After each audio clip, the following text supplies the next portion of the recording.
Continue nos conduzir a Ti para essa manhã, que a Tua palavra tenha centralidade da nossa vida e que ela seja mais forte do que uma espada de dois gumes e que ela penetre em lugares em nós de maneira eficaz, suficiente para dividir juntas e medulas e nos fazer discernir o caminho a seguir. Por favor. Em nome de Jesus, estejamos em Ti. Amém? Queridos, estamos construindo o panorama bíblico. Estamos desde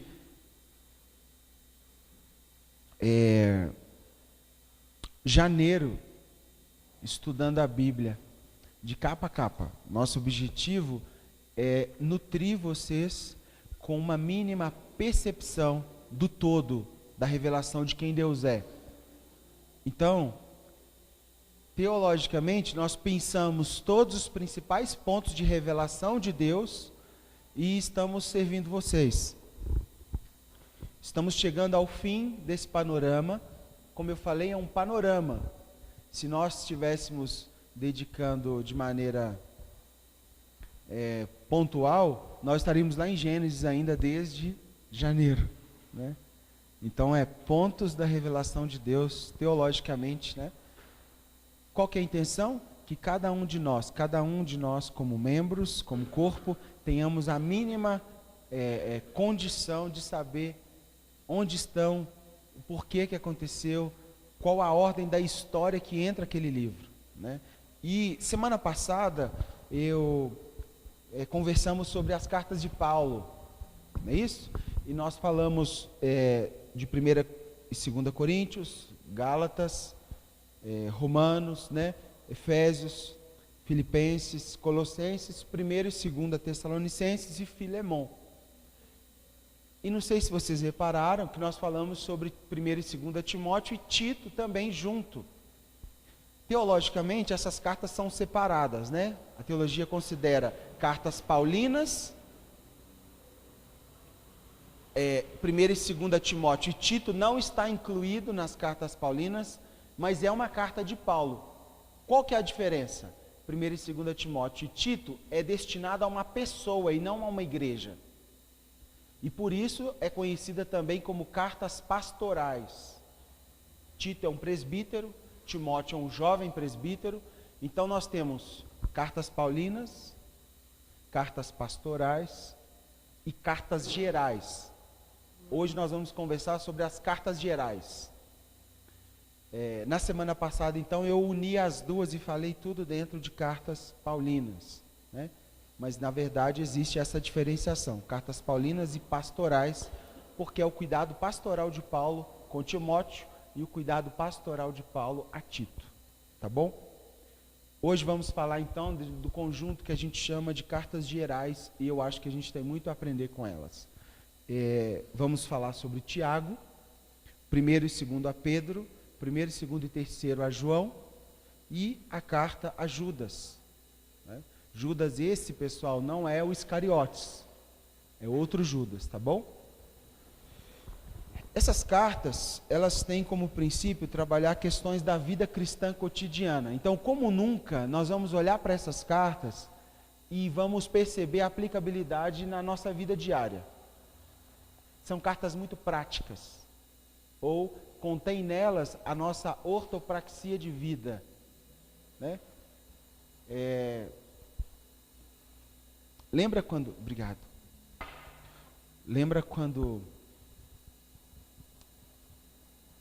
nós sempre compartilhamos sobre os 3 níveis de comunicação que a gente deseja ter.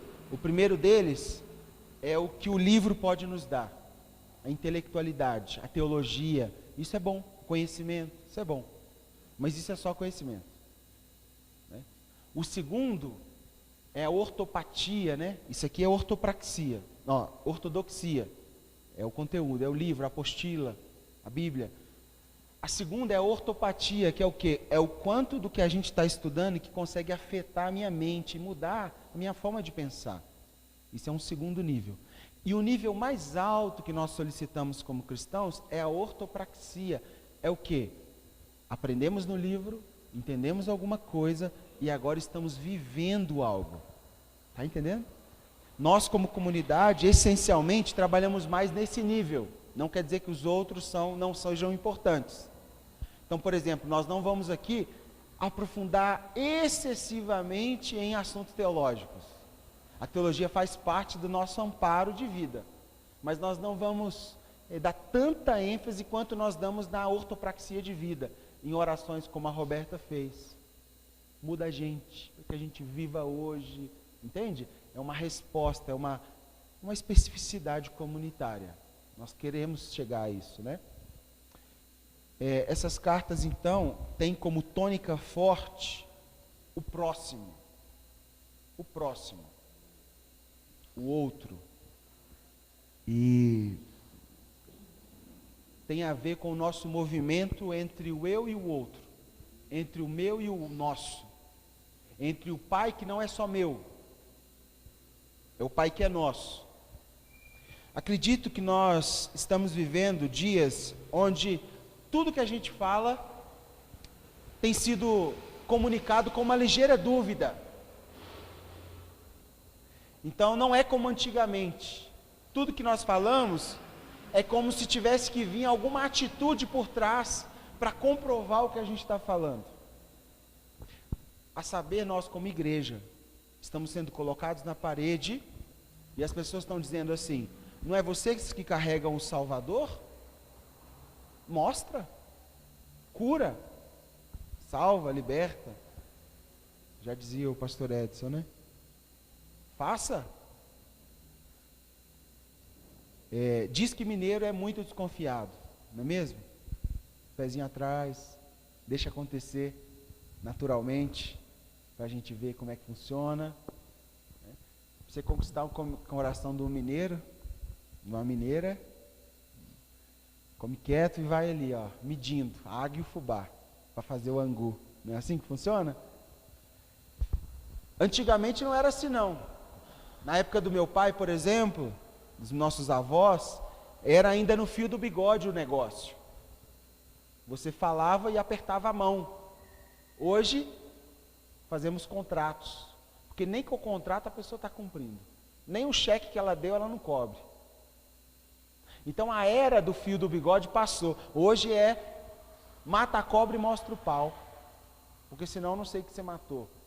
E se o pau não vir com sangue de cobra, inclusive eu posso levar para o IML fazer o teste, eu não acredito que você matou a cobra. Infelizmente, nós como cristãos estamos vivendo esses dias. E quando eu olho para as Escrituras, Jesus nos convida a viver essa vida condizente com as nossas afirmações. O problema é que nós cristãos costumamos a utilizar algumas afirmações em relação ao outro, ao próximo, que na maioria das vezes não faz sentido nenhum, ou a gente não tem ideia do que ela significa. Então, por exemplo, quando eu digo assim: eu te amo, meu irmão, em Cristo Jesus. Cá para nós, o que significa isso? Quando o pastor manda você levantar e pegar na mão do seu irmão e fazer uma oração por ele e falar para ele assim: meu irmão, eu te amo. É muito legal, mas o que significa? O que está por trás do eu te amo? Vamos pensar. Você nunca viu a pessoa, não sabe nem de onde ela vem, nem para onde ela vai. Não tem consequência afetiva nenhuma essa implicação, ou não tem implicações, e você verbalmente libera algo, mas com qual sentido? O que isso resulta? Na verdade, quais são as consequências da gente dizer que ama um ao outro? Se muitas vezes a gente entra num lugar que a gente não sabe nem o nome de quem está do lado. Essas coisas, meus irmãos, fazem eu pensar que essas liberações no vento, elas não significam nada. No fundo, a pessoa está falando isso e não sabe nem porquê. Na verdade, ela sabe, é um clichê gospel, evangélico. Eu te amo, meu irmão. Eu te amo, minha irmã. Tem um que a gente usa um pouquinho mais perto. Estamos juntos. Mas até que nível? Até que ponto que você conhece alguma parte de mim que estamos e nos faz um? Não poderia ser diferente, né? Como que eu digo para uma pessoa que eu nunca vi, ou vejo pouco, ou vejo somente no domingo, que eu a amo? O problema é quando eu olho para as Escrituras, Jesus nos chama para ir além dos clichês. E Jesus fala o seguinte: chega de relações superficiais. Eu propus uma irmandade. Aí o negócio aperta. Aí o negócio fica ruim para nós. Ele nos chama a um movimento que a gente chama de extroversão incômoda. Sabe quando a pessoa não tem senso de distância? Você conhece alguém assim? A Rebeca trabalhou com um paciente com sofrimento mental, né? E aí nas visitas no Raul Soares, inclusive eu levei algumas turmas de capelania lá para a gente fazer um trabalho de campo. E aí uma vez a Rebeca chegou em casa contando, antes de eu ir a primeira vez, falando assim: eu entrei, a porta fechou e veio todo mundo em mim e ficou. Sabe aquele negócio colado, que eles não têm senso de distância? Da última vez que a gente foi com os alunos do CTM, você chegou aí, Lídia? Lá no Raul Soares? Separamos a turma em grupos e fomos. Chegamos lá, quando eu olhei para trás, era eu e mais 11. E aí o cara, na porta do lugar que abre, assim, ele abriu aquele negócio de ferro, né? Aquele barulho, sabe aquele barulho? Plim! E dá uma dor lá no coração, né? Que tem alguém preso. E a hora que eu entrei, o cara olhou para mim e falou assim: ei, você é Paulo, não é? Eu olhei para trás e falei assim: eu vou falar que não sou? Claro que eu sou. É claro que eu sou Paulo. Aí ele falou assim: e esse aí são os outros apóstolos, não são? Eu falei assim: acho que sim. Tinha muita mulher, né? Eu falei assim: eu acho que, né, mas tá bom que seja. E esse cara foi chegando perto. Sabe quando o rosto fica bem perto que te incomoda? Aquele negócio meio incômodo. E aí ele falou assim: muito prazer, meu nome é Jesus. Tadinho. E bonito, um cara novo, assim, uns 20 e poucos anos. Totalmente descompensado, né? Livre não. Sem uma racionalidade que organizava ele. Por isso ele estava hospitalizado. Estava sem ordem a mente. Jesus nos chama para essa proximidade incômoda no Novo Testamento. Isso não é fácil não, pessoal. O problema é que, às vezes, a gente acha que isso é muito romântico, que todo mundo tem que ser assim com todo mundo. Não. Ele respeita as nossas diferenças, e unidade é diferente de uniformidade. Ele une pessoas por característica. Então, no corpo, você se une mais de perto a um, e se une mais de perto do outro. Não é ecumênico e político que você tem que ser próximo de todos. Você pode ser o máximo que você conseguir, mas você não vai conseguir ser de todos. Mas Jesus nos convida a isso. E essas cartas, para mim, elas marcam muito essa tônica forte do próximo. Quer ver uma coisa? Abra comigo em Tiago capítulo 1, 27. Tiago 1, 27. Cartas gerais, livro do apóstolo Tiago. Lembra de quem foi Tiago? Tiago foi um dos apóstolos mais fervorosos que Jesus teve. Um apóstolo porque ele fundamentou a vida da igreja, ele ajudou no início da igreja e ele era um dos que mais oravam. Tanto é que ele é conhecido como o apóstolo dos joelhos de camelo. Porque os joelhos dele tinham essa casca que a gente tem aqui, só que de maneira muito ressaltada. De tanto que ele passava tempo de joelhos. Ele era conhecido como Tiago Joelhos de Camelo. E sabe como ele foi morto, né? de joelhos em cima da sinagoga, tentaram jogar ele lá de cima, uma vez, duas vezes, na terceira eles conseguiram. Jogaram ele lá de cima, de joelhos. E diz, o livro dos Mártires fala que ele tinha um sorriso, mesmo em meio à queda. A gente sabe de onde veio esse sorriso. Veio daquela casca de joelho. E Tiago deixou para nós escrito o seguinte, que a religião, 1:27, que a religião pura e sem mácula para o nosso Deus e Pai é visitar os órfãos, as viúvas nas suas tribulações e a si mesmo guardar-se incontaminado do mundo.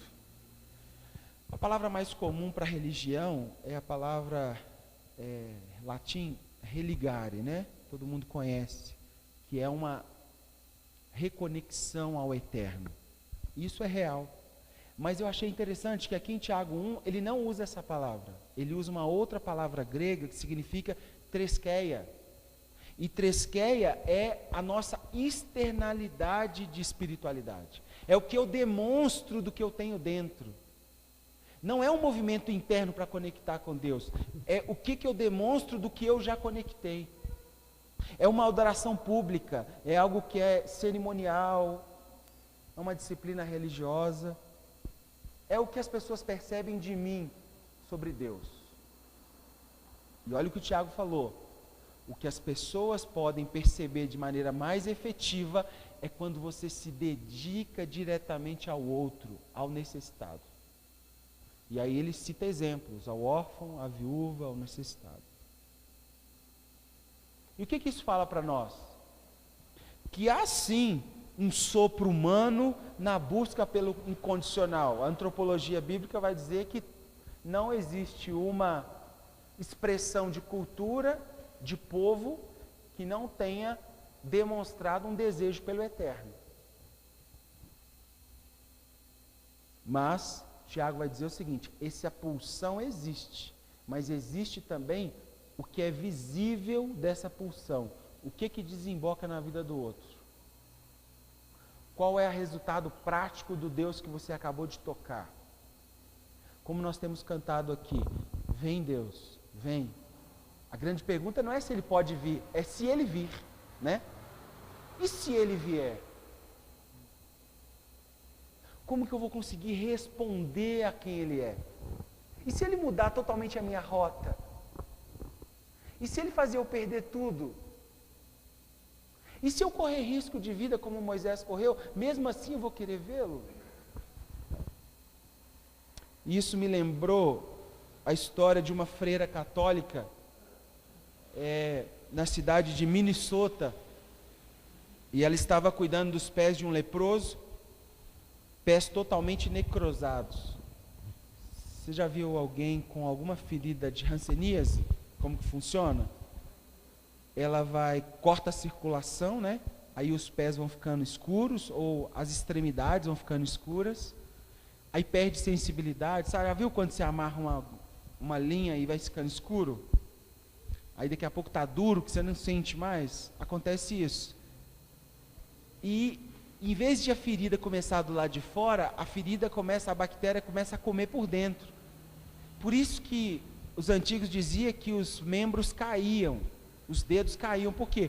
Porque comia aonde deu a infecção, comia em volta e depois ela só soltava. A pelinha era das últimas coisas. E essa freira, lá na cidade de Minnesota, estava trocando o curativo dos pés de um leproso. E nós que trabalhamos lá em Citrolândia 4 anos e pouco, e nas capelanias dentro da colônia, gente, pensa num cheiro forte. Sabe quando você faz churrasco na sua casa e deixa um pedacinho de carne no lixo, aí o lixeiro vai passar no outro dia, aí fica aquele cheirinho? Agora, carne humana cheira muito forte. E aí, quando essa freira está lá limpando, porque você tem que tirar o pus, né? Me chega um texano e escora na porta, cintão, botona, olha aquela freira fazendo aquilo. A hora que ela termina, ele olha para ela e fala assim: olha, eu não faria isso nem por $1 milhão. E essa freira olha nos olhos dele e fala assim: eu também não. Eu também não. Eu não faço porque tem que ser pago.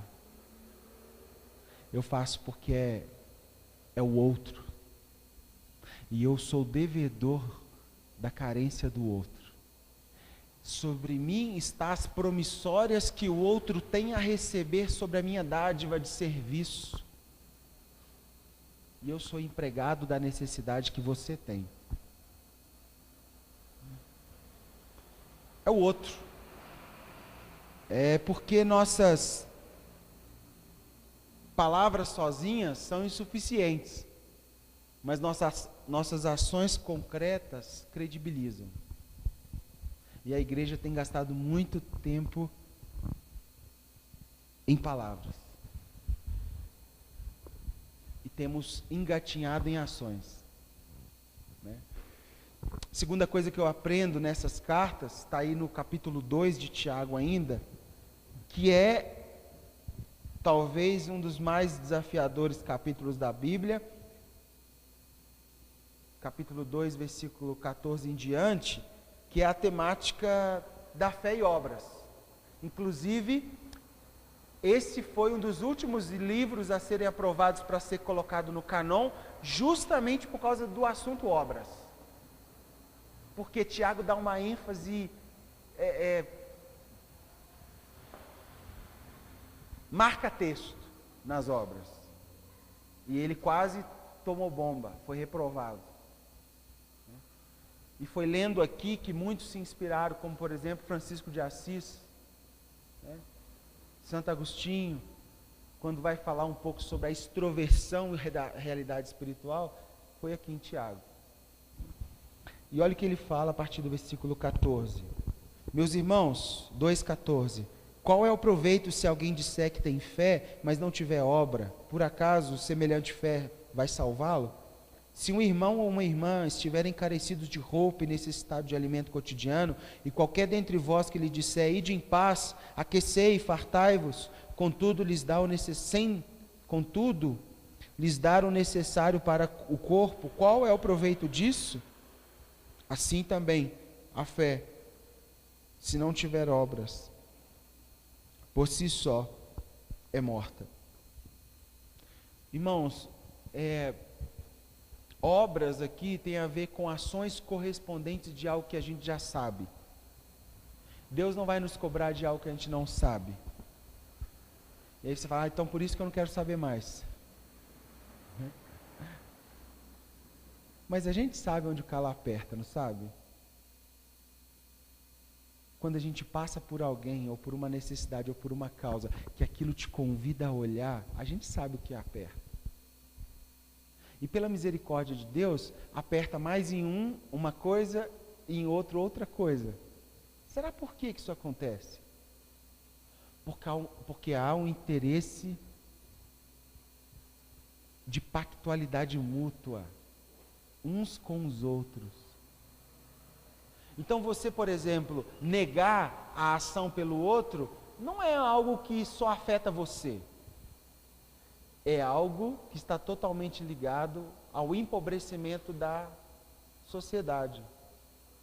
Quando você nega fazer pelo outro, que você sabe que você pode fazer, você não está só deixando de fazer por você, você está negando a esse mundo algo que é digno a ele, o outro. E obras é ações correspondentes, essa fé viva, fé que pulsa. Esses dias eu fui no EPA comprar uma carninha para misturar, né? Minha mãe fala, colocar na mistura, vai comprar a mistura. E a hora que eu saí da porta do EPA, na hora que nós chegamos, eu e a Rebeca, os olhos dela, no meu lado direito, tinha uma senhora, e um menininho de uns 4 anos, 3 anos, uns 3 anos. Parei o carro, a Rebeca desceu, eu desci e entramos pro EPA. E eu tô aqui pegando, a hora que eu fui perguntar, e aí, você vai querer que leva? Ela já não estava lá, ela estava... Aí ela me volta com um biscoito recheado numa mão e uma garrafinha de iogurte. Falei, Rebeca, biscoito recheado, né? Você não pode essas coisas não. E ela não gosta disso. Falei, uai, iogurte? Difícil. Aí ela respondeu assim, não é para mim. É porque lá fora, aquele menininho lá. E eu falei, tranquilo, pega mais. Né? Mas eu voltei para o caixa pensando assim, por que eu não vi? Por que eu não vi e ela viu? Porque a gente sabe onde nosso calo aperta. E o nosso grande problema é fazer nada quando a gente só pode fazer pouco. O que nós demos foi pouco. Mas será que aquela mãe que estava pedindo troco de pratinha compraria naquele dia um biscoito recheado de boa qualidade e um iogurte de boa qualidade para aquele menino? Fizemos pouco, mas era o pouco que a gente podia fazer. O problema é quando a gente não faz nada, pensando que a gente pode fazer é muito pouco. Porque a gente precisa, a nossa fé precisa ter ações correspondentes ao que a gente crê. A fé sincera e viva se manifesta nas obras. Frutos dignos do seu arrependimento. Se você mudou de vida,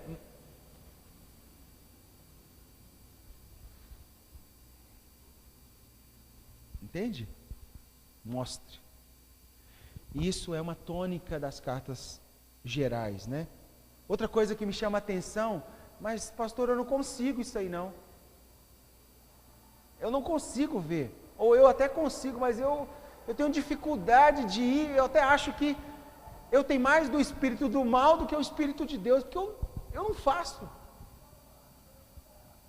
Existe uma natureza em nós que vem de Deus, e não é pelo que eu posso, mas é pelo que Ele fez por mim. Não é pela minha habilidade, não é porque eu sou caridoso, como os espíritas acreditam. É porque eu não sou e alguém foi por mim. E alguém fez por mim. E alguém me deu algo que eu não poderia dar. Né? E isso está lá em 2 Pedro. A segunda carta do apóstolo Pedro, capítulo 1, versículo 3 e 4. 2 Pedro 1, 3 e 4. Olha por que você pode. Visto como pelo seu divino poder nos tem sido doada todas as coisas que conduzem à vida e à piedade, pelo conhecimento completo daquele que nos chamou para a sua própria glória e virtude. Versículo 4. Pelas quais nos têm sido doadas suas preciosas e muito grandes promessas, para que por elas vos torneis coparticipantes da natureza divina, livrando-vos da corrupção das paixões que há no mundo. O dia que eu descobri isso aqui, pessoal, que nós somos coparticipantes da natureza divina, pensa nisso. Significa que a cada passo que a Nara dá em proximidade de Deus, ela conhece em Deus uma essência que Ele mesmo colocou dentro dela, que aponta para Ele. É aquele exemplo que eu dou da bússola, né? Nascemos com essa bússola, buscando um ponto, um norte. Esse norte é Ele. Ele é o dono da bússola, Ele é o nosso dono. Ele colocou a bússola para que a gente se chegasse a Ele e achasse-o. Então Ele fez tudo. O problema é que normalmente a gente busca o caminho inverso, que é o caminho do não proximidade com Ele, consequentemente não conhecer a essência dEle em nós, consequentemente não resultar neste mundo ao outro o melhor que nós podemos ser. Assim, se a gente aproximar dessa essência divina, nós vamos voltar àquela ordem correta da criação. Lembra quando ele nos fez? Imagem e semelhança. Existe uma semelhança de Deus dentro de cada um de nós, gente. Olha que coisa linda. Isso é maravilhoso. Isso não depende das qualidades pessoais da Cláudia por ela mesma. Depende que Deus, quando a fez, colocou a essência dele dentro dela. Só basta ela descobrir. E essa espiritualidade bem ajustada, tocando o divino, obrigatoriamente resulta naquelas relações mais próximas. Lembra de Mateus 22? Aquele sábio que pergunta para Jesus: Mestre, o que eu devo fazer? O que eu devo seguir na lei? Amarás o Senhor teu Deus de todo o teu coração, toda a tua alma, todo o teu entendimento e o teu próximo como a ti mesmo. Entendeu? Toque a Deus e obrigatoriamente você tocará o outro. Se você desenvolver uma espiritualidade que toca a Deus todo dia, 1 ano, 2 anos, 3 anos, e não resulta nas relações mais próximas, desconfie-se de qual Deus você está tocando. Não tem jeito. Quanto mais próximos de Deus, mais próximo do outro. Por isso que as cavernas são muito perigosas. Elas são necessárias, mas nem Davi foi para elas sozinho.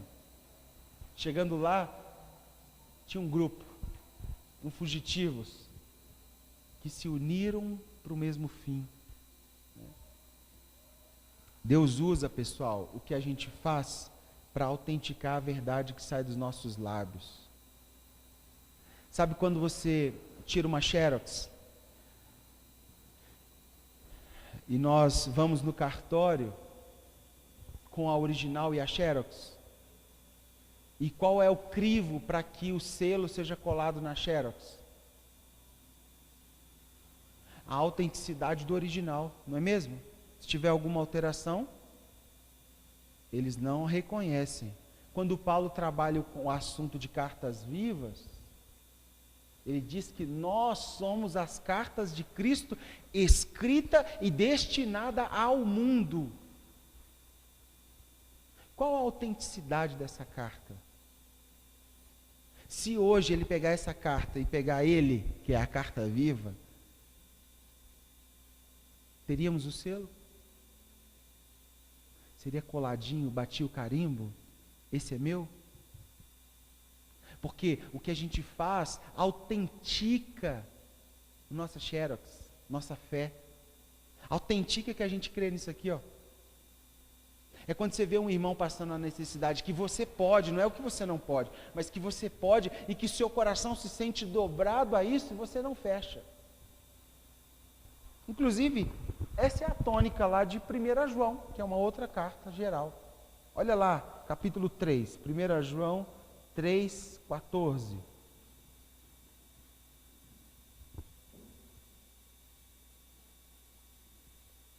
João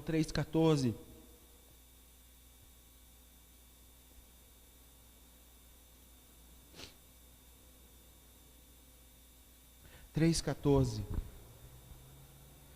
Nós sabemos que já passamos da morte para a vida, porque amamos os irmãos. Aquele que não ama permanece na morte, e todo aquele que odeia seu irmão é assassino. Ora, vós sabeis que todo assassino não tem vida eterna permanente em si. Versículo 16. Nisto conhecemos o amor, que Cristo deu a sua vida por nós, e devemos dar nossa vida pelos irmãos. Ora, aquele que possui recurso desse mundo e vir seu irmão padecer necessidade, fechar o coração, como pode permanecer nele o amor de Deus? Filhinhos, não amemos de palavra, nem de língua, mas de fato e de verdade.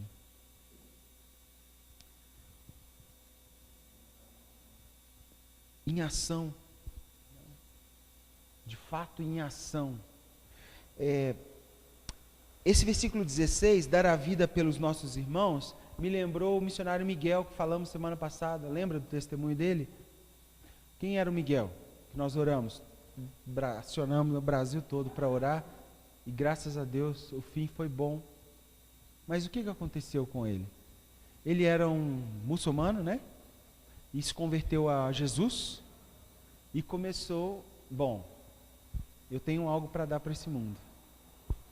E o que eu tenho para repartir com esse mundo é Jesus. E ele começou a espalhar Jesus. E isso enfureceu tanto os radicais.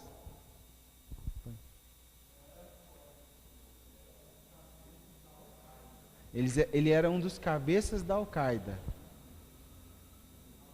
Do Hamas.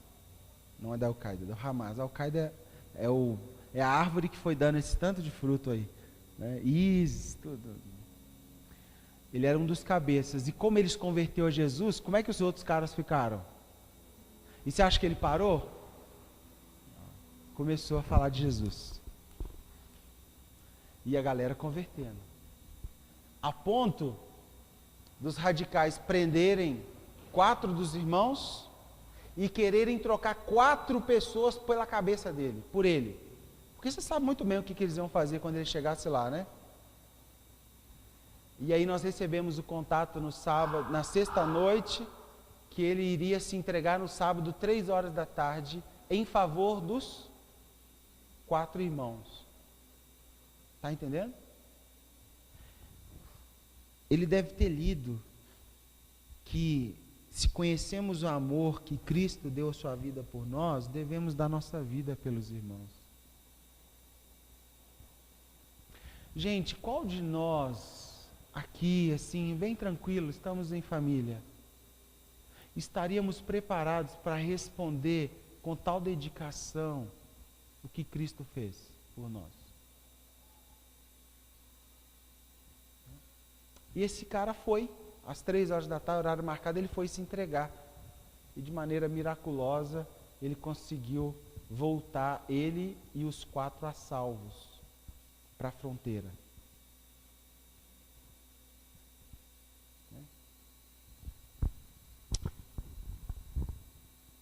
Porque precisamos ter proatividade para amar. Porque o amor gera atitude.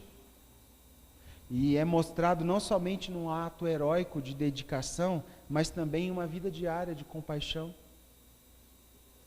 É você não ter um coração petrificado, mesmo com o mal sendo mal e cada dia mais mal. Não é mesmo? O mal é mal e as nuances da maldade são cada dia piores. Ontem inteirou 107 policiais mortos no Rio de Janeiro apenas em 2017. É um número altíssimo. Subiu drasticamente. E aí, um irmão que está lá no meio da rocinha, Jacarezinho, desculpa, falou assim: olha, eu estou sendo tentado a me cansar de fazer o bem. Porque a maldade está muito agressiva. As nuances da maldade. Antônio Carlos Costas, né? Costa, cara bom. O amor gera atitude. Muitas vezes crescemos que Cristo pode bater na nossa porta como um irmão pobre, com fome.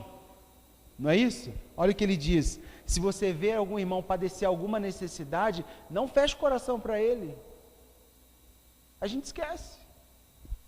A gente esquece que Mateus 25, quando vai falar sobre a verdadeira capelania, ele usa exemplos, mas quando eu fui te ver? Uai, quando eu estava encarcerado. Quando eu te cobri? Uai, quando você cobriu algum dos meus pequeninos.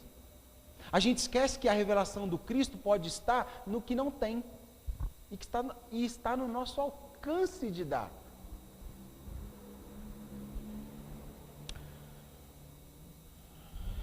Pode estar naquela pessoa em situação de rua, que ao você sair daquela lanchonete depois de um bom lanche, não te pede o dinheiro, te pede só um lanche, e você tem para dar. E aí no seu coração vem uma frase assim: ah, vai trabalhar, vagabundo. Eu estou trabalhando, por que você não está? Mas é só um lanche. Está entendendo?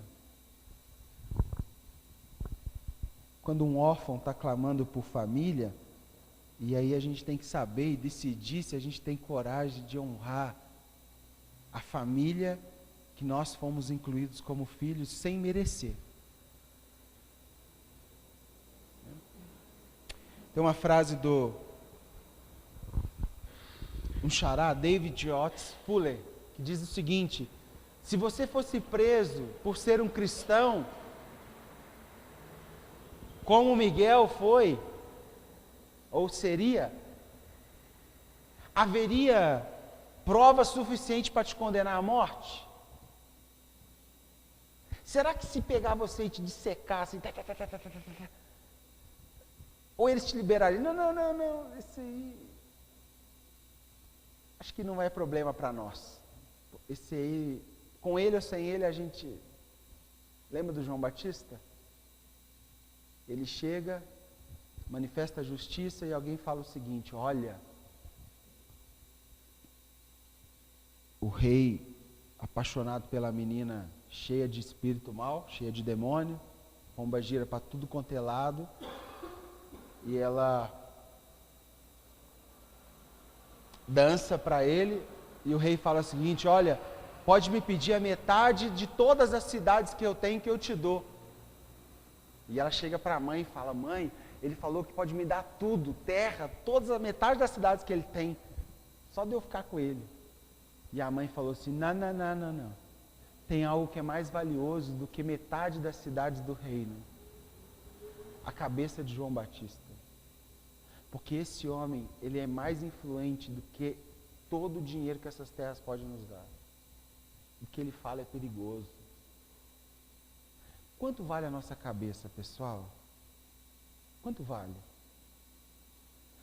Se o Estado Islâmico vir para Belo Horizonte amanhã de maneira radical, você será perigo para eles? Você será ofensiva?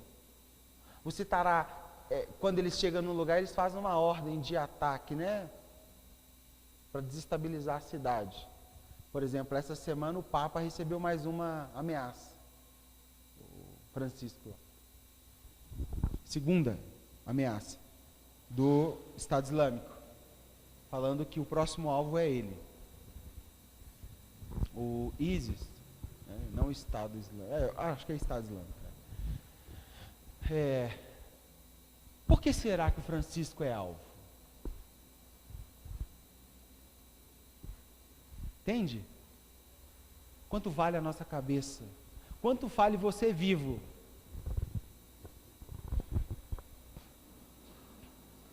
Haveria provas para nos matar, se fôssemos cristãos? Presos por ser cristão? Outra coisa que me chama a atenção aí no capítulo 4 de 1 João, versículo 7, 4, 7. 1 João 4, 7. Amados, amemos uns aos outros, porque o amor procede de Deus, e todo aquele que é nascido de Deus, que ama, é nascido de Deus e conhece a Deus. Aquele que não ama não conhece a Deus, pois Deus é amor. Nisto se manifestou o amor de Deus em nós, em haver Deus enviado seu Filho unigênito ao mundo para vivermos por meio dele. Nisto consiste o amor, não em que nós tenhamos amado a Deus, mas que ele nos amou e enviou seu Filho como propiciação pelos nossos pecados. Amados, se Deus de tal maneira nos amou, devemos nós também amar uns aos outros. Ninguém jamais viu a Deus. Se amarmos uns aos outros, Deus permanece em nós e o seu amor é em nós aperfeiçoado. Muita gente acha que a experiência com Deus é alguma coisa cósmica. Que você, inclusive o neopentecostalismo traz essa ideia. Você começa um movimento, aí esse movimento tem que subir de intensidade, e a hora que ele sobe de intensidade, que a gente começa a orar em línguas de forma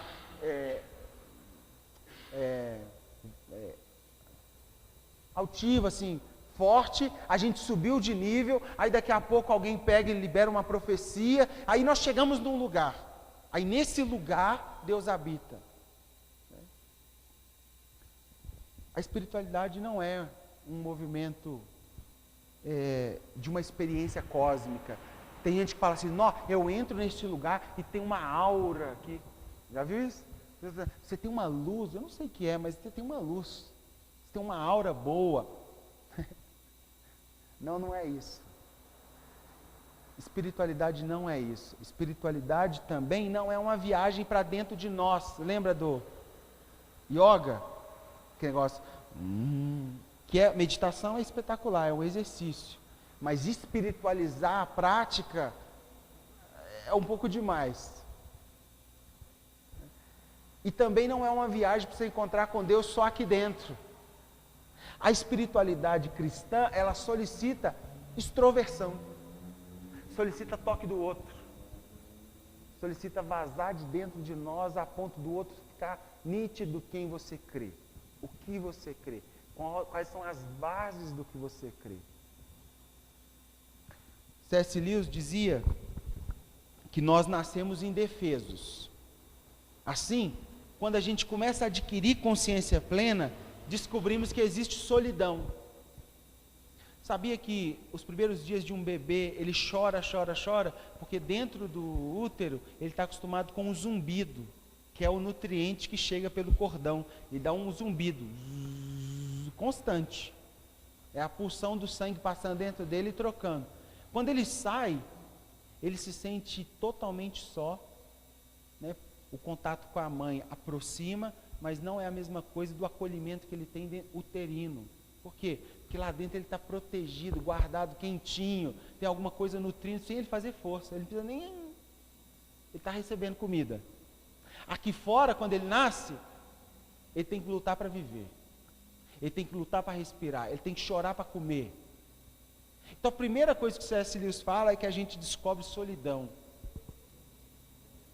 E quando a gente descobre solidão, a gente descobre que a gente precisa do outro física, emocional e intelectualmente. Que precisamos do outro para conhecer o que quer que seja, inclusive a nós mesmos. Por isso que se você entrar numa rota de fuga e morar num monastério, e orar 12, 20 horas por dia, 24 horas por dia, não significa que você tem uma espiritualidade aprovada. Porque é você e você. E o campo, o chão que manifesta a sua espiritualidade não é o quanto você sabe sobre Deus, mas é o quanto você derrama sobre Deus no outro. Está entendendo? Por isso que o caminho dos monastérios não foi resultante como poderia ser. Ele serve sim para a solitude, faz parte, mas é o retorno, é o que você derrama no outro. Agostinho dizia que quando eu encontro com o meu eu, lá no fundo, eu encontro com a necessidade que eu tenho do próximo. E você pode perceber, uma pessoa que não está bem com Deus, a primeira coisa é ela buscar fuga, solidão, quarto fechado, tranca a janela, não quero ver ninguém, não quero que ninguém me mande mensagem. E quando a pessoa está bem com Deus, ela começa a ver necessidades, ela começa a ver causas, ela começa a ver algo que ela pode ser útil, importante, que ela pode se doar pelo outro. A experiência com Deus não é uma fé apenas racional, ela é relacional. Se você viver em clausura, você vai experimentar de Deus, mas pouco. Mas se você resolver mudar lá para Calcutá, como Madre Teresa fez, possivelmente você vai experimentar de Deus várias vezes no dia. No olho de uma criança, naquela idosa. Sabe a história da cama de Madre Teresa? Que ela dormia numa cadeirinha de pau, né?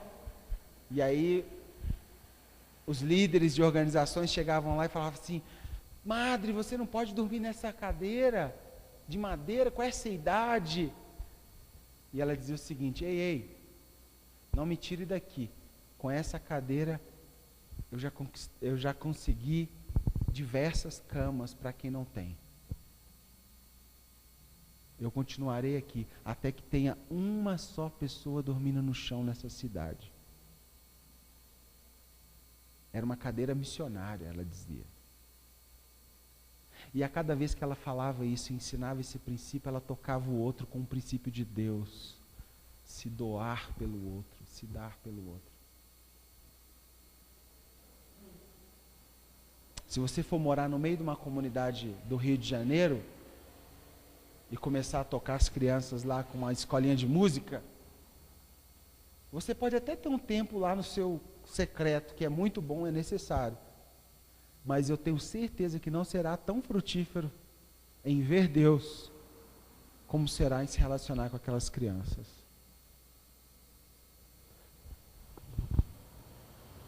Tá bom, David, mas por que a gente não faz isso? Porque a gente tem medo. No fundo, a gente tem medo de se relacionar honestamente uns com os outros. Porque dói. Porque a gente é egoísta. Porque a gente acostumou com o nosso jeito. Porque a gente quer ser reconhecido pelos títulos que são angariados, mesmo com distância da necessidade do outro. É por isso. E interessante que o apóstolo João vai tratar a continuação do que acabamos de ler, e ele fala, cuidado, tem um inimigo do amor. Sabe qual é o inimigo? 1 João 4:18. Qual é o inimigo do amor?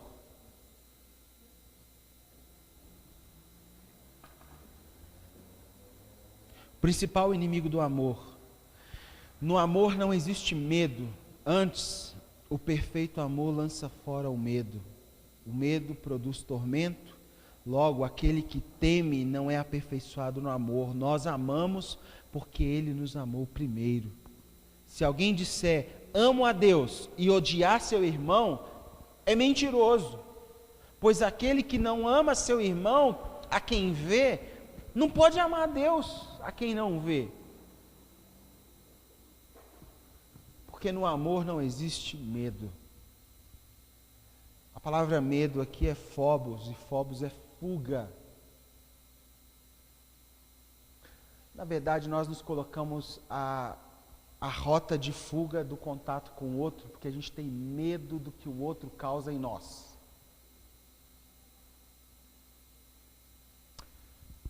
David, mas eu não consigo por mim mesmo. Que bom. Esse amor não consiste na sua capacidade de amar. Consiste na sua capacidade de acolher o que Deus fez por você em amor. Eu não sei amar, que bom. Mas você consegue entender o que Cristo fez por você? Porque se você consegue, a resposta está aqui. O parâmetro é, partindo do princípio que Cristo te amou, você tem um modelo. Não tenha medo. Na medida que eu permaneço no amor de Deus, eu permaneço amando o outro. Não é amando o outro para permanecer em Deus, você não vai conseguir. Você vai amar por um tempo, você vai fazer um projeto social por um tempo, você vai ser missionário por um tempo, não vai dar certo. Mas se você continuar permanecendo amando Deus e experimentando do amor dele, você tem o combustível necessário para continuar amando o outro. Em contrapartida, se você olhar só para si mesmo e se achar uma pessoa muito caridosa, com muito boa intenção e começar a amar o outro pelas suas qualidades, amanhã a fonte seca. E você pode começar a fazer assistencialismo. Se você tem medo, você não pode libertar de si mesmo.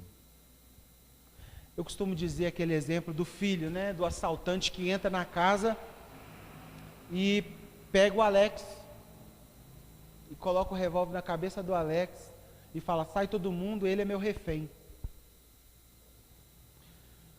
E se você é um pai, uma mãe, você vai olhar para o seu filho e a sua primeira atitude será qual? Troque de lugar comigo.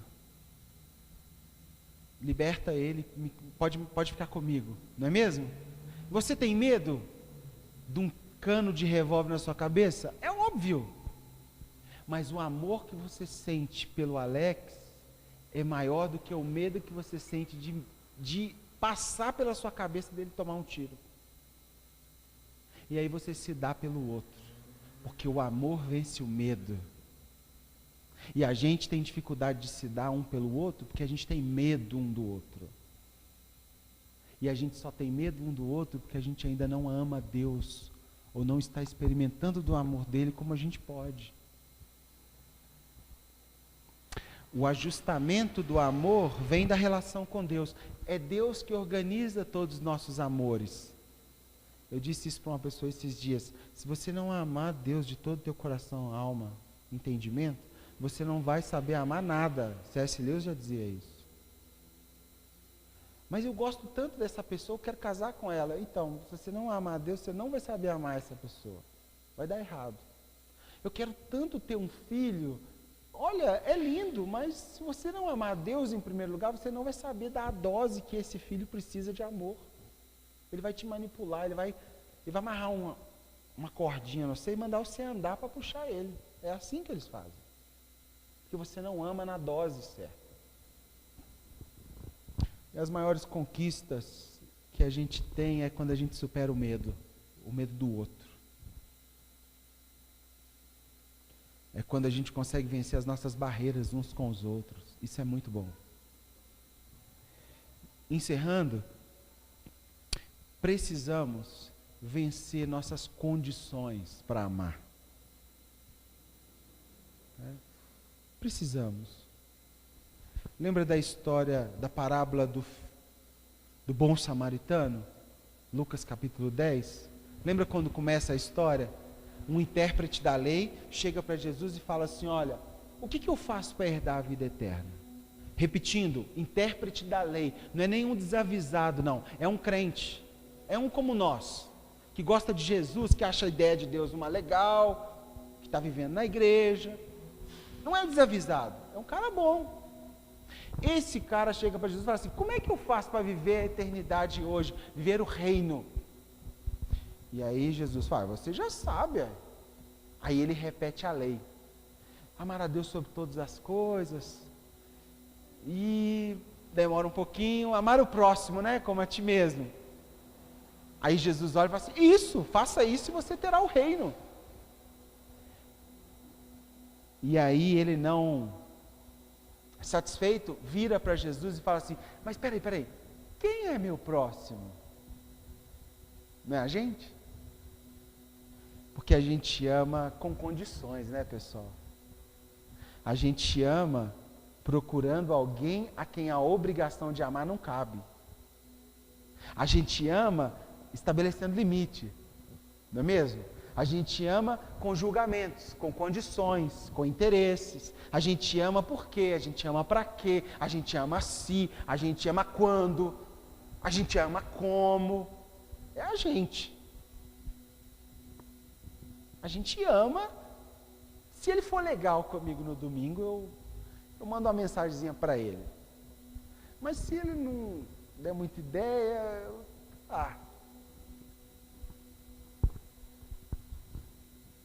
E aí Jesus falou assim: eu vou te contar uma história de quem é seu próximo.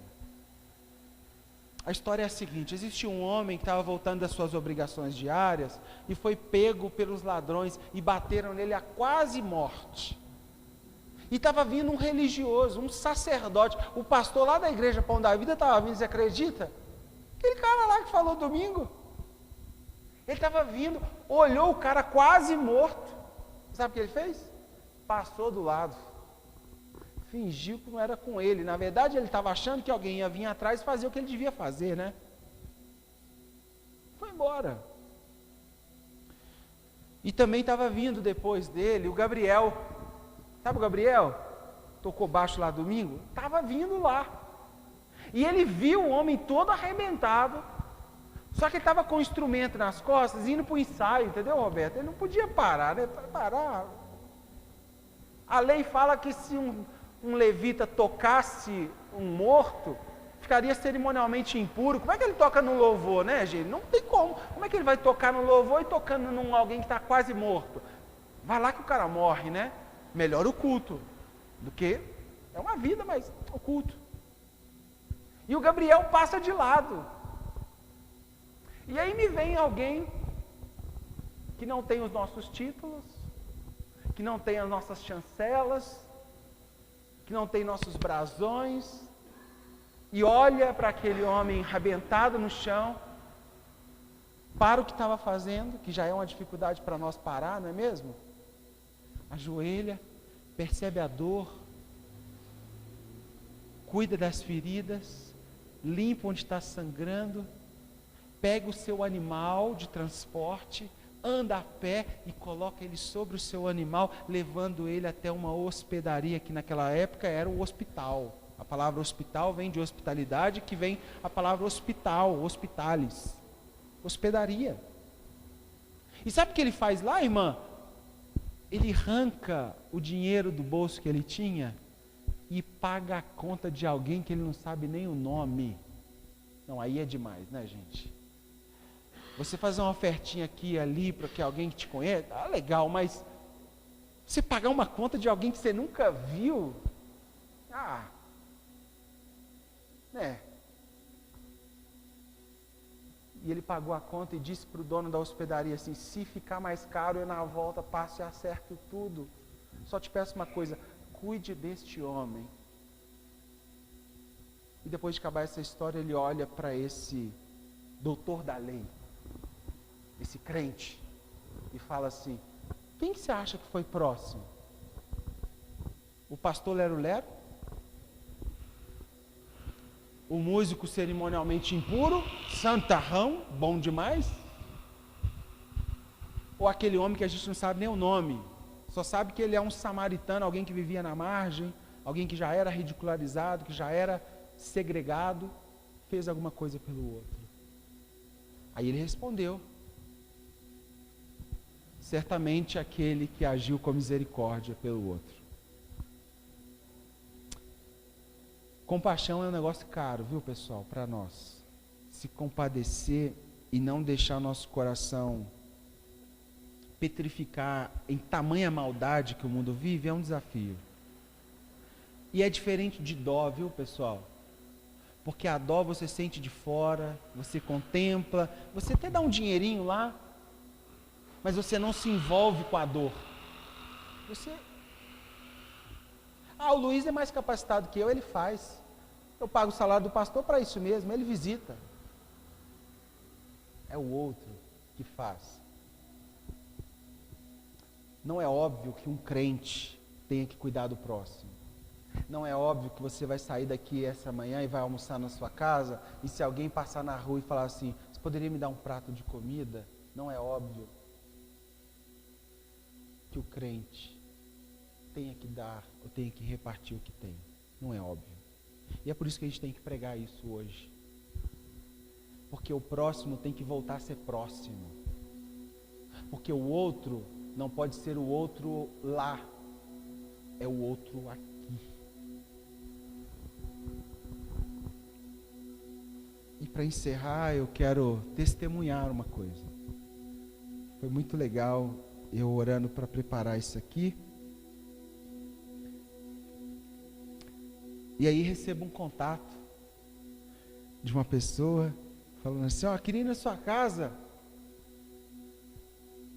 tomar um café e tal, ter um papo, precisamos resolver uns negócios aí. Aí eu falei: que bom. Beleza, mas a cabeça já fica, né? Nossa, o que eu fiz, o que eu deixei de fazer, o que eu tinha que ter feito, as pressões. Aí chegou o dia dessa pessoa ir na minha casa, gente. Aí essa pessoa chegou lá, sentou na mesa, fiz um bolinho, não pode faltar, nosso cafezinho, servi o café, falei: bom, se vir pancada, eu coloco um pouquinho mais de açúcar, ela vai acalmando, não é mesmo? E aí, legal, rodeamos, e aí, tudo bem, aquela coisa toda, Timóteo, quarto, lá. E aí, qual que é o motivo da sua visita? O que aconteceu, o que eu posso fazer por você, o que eu posso te servir? Ela falou assim: eu não vim aqui para isso. eu não vim aqui para te pedir nada. Eu vim aqui só para te falar que eu estava orando por você e eu vim estender a mão. Porque eu comecei a sentir o que você estava sentindo. E o que Deus falou para mim foi isso. E está aqui meu ombro. Está aqui meu braço. Olha, e inclusive eu percebi isso, aquilo, e eu vi aquilo, e eu posso servir nisso, eu posso inclusive fazer isso, eu posso inclusive responder assim. E eu quero saber de você, como é que você está? Queria saber como é que estão as pressões. E aí aconteceu a dádiva de quando o outro se torna Deus. E começa de forma cirúrgica a entrar dentro do seu coração e arrancar aquelas coisas que contaminam o solo do nosso coração. O outro. E aí aconteceu a dádiva do próximo se tornar próximo. Do próximo que não quer roubar de você nada, não quer tirar de você nada. Ele quer simplesmente estar ali. E estar é estar do lado.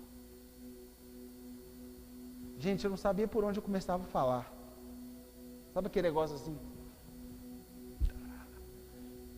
E eu falei assim, realmente, o que você viu em Deus é isso aí. Estou assim mesmo. Há dias estou orando sobre isso. E não é só você não. Tem mais pessoas que oraram por mim e mandaram mensagem. E não é aquela mensagem assim, faz isso por mim, não é outra assim, eu orei e Deus falou isso para mim. Eu estou aqui, viu? É o senso, quando a irmandade funciona e é como se Deus te abraçasse pela mão do outro. E quando você não se sente sozinho, você se sente amparado, acolhido, você se sente no meio de uma guerra, mas com um soldado que quer te salvar. E que se for preciso ele voltar lá 30 vezes para trazer todo mundo, ele volta. Porque ele tem uma missão, estar do lado. Seria muito sonhar uma comunidade assim? Não é isso que a gente acabou de aprender hoje? E por que então, que se fosse um local onde houvesse um espetáculo, onde houvesse uma outra qualidade de culto ou de reunião, essas inter-relações não são promovidas? E nós, com um pequeno número, não podemos dia após dia melhorar e crescer e se tornar próximos uns dos outros. Esse é o meu sonho. Uma comunidade de pessoas próximas. E que não haja falsidade. Porque eu não vou conseguir ser próximo de todos, nem você de mim. Mas nós, como família, vamos nos reconhecendo como irmãos. E tem irmão que parece mais com o outro irmão. E aí você anda junto. E aí eu me lembrei de Gálatas capítulo 6, que diz: levai as cargas uns dos outros. A palavra carga ali é uma rocha tão grande que se você pegar sozinho você morre. Você precisa de ajuda. E é nessa hora que alguém estende a mão, que você consegue segurar a rocha, que você consegue sair lá na frente.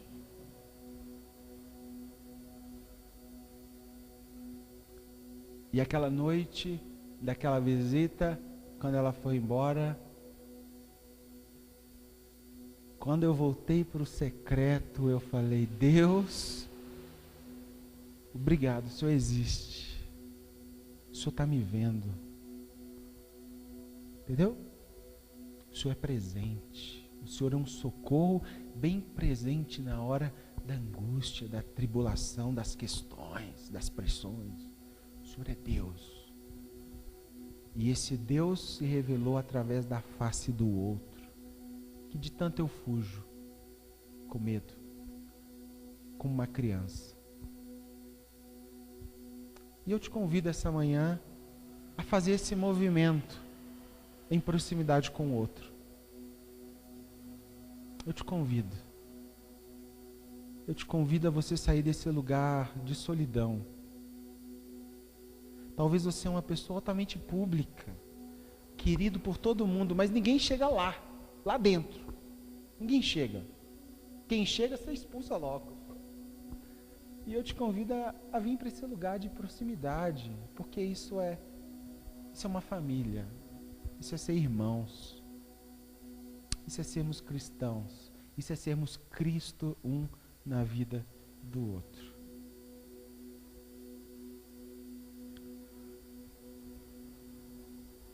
E eu queria, normalmente não fazemos isso, mas eu queria orarmos hoje de maneira diferente.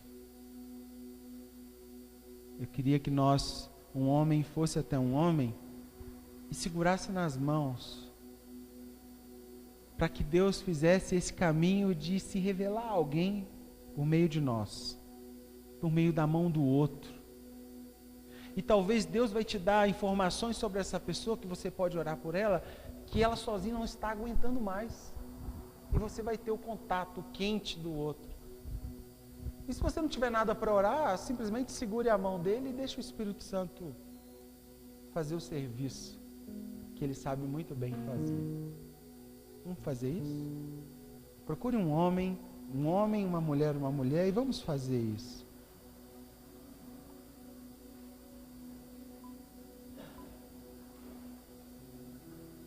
Vamos fazer isso, queridos.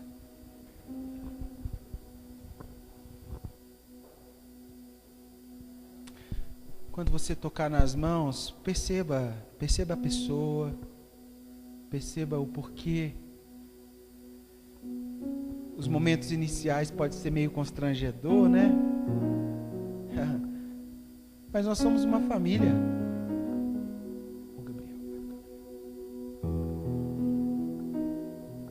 Somos uma família.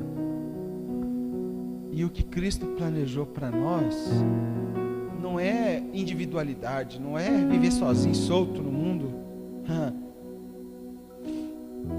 Ele disse que nós seríamos uma família de muitos filhos semelhantes a Jesus. Perceba a pessoa aí.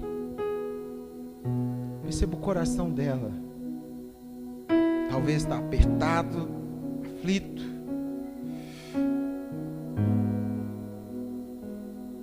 Talvez existem questões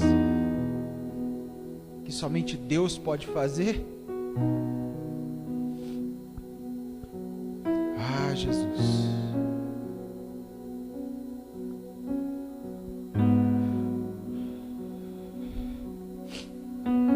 Ore por essa pessoa.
Porque no amor não existe medo. perfeito amor lança fora o medo. O medo produz tormento, logo aquele que teme não é aperfeiçoado no amor. Nós amamos porque Ele nos amou primeiro.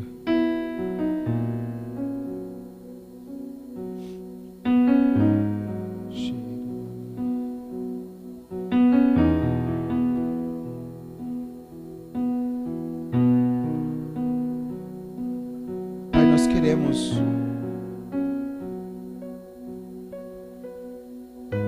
que por algum momento as nossas mãos se tornem as Tuas mãos. Que os nossos ombros se tornem os Teus ombros para aquele que está segurando e está precisando de um colo. Espírito Santo, nós pedimos que as lágrimas que estão no nosso coração nesse momento sejam as lágrimas que o outro está se negando a chorar sozinho.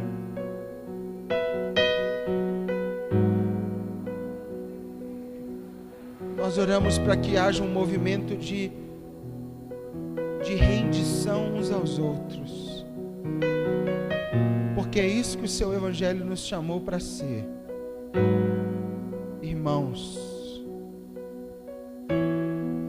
E por isso nós baixamos as nossas armas essa manhã, baixamos as nossas resistências, tiramos a nossa armadura e ficamos despidos diante de Ti.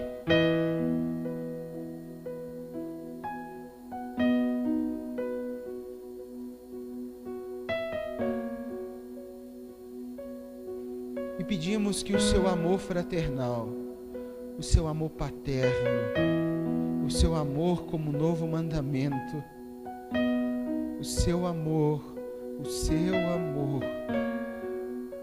nos alcance.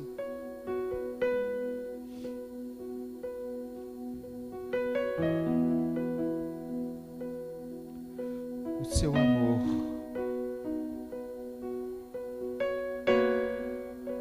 o Seu amor.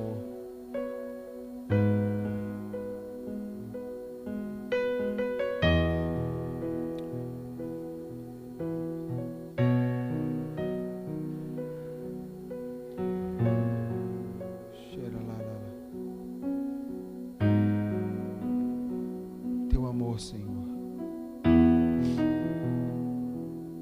Oramos para toda pessoa que entrou no seu lugar carente de amor e que talvez deitou em camas variadas procurando amor, um amor que só existe em Ti. Talvez entrou aqui com saudades do papai, entrou aqui com tristezas, com buracos, com depressões, com altivez. E seu trator, a sua máquina, passou alinhando o caminho do nosso coração, aterrando, construindo um novo lugar, construindo um jardim bonito, construindo.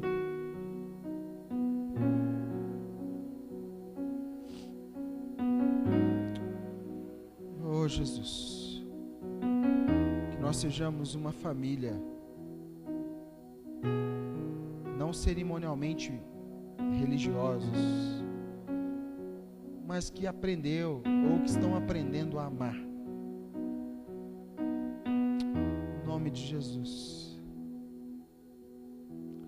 E que o fim da nossa vida seja ver Você.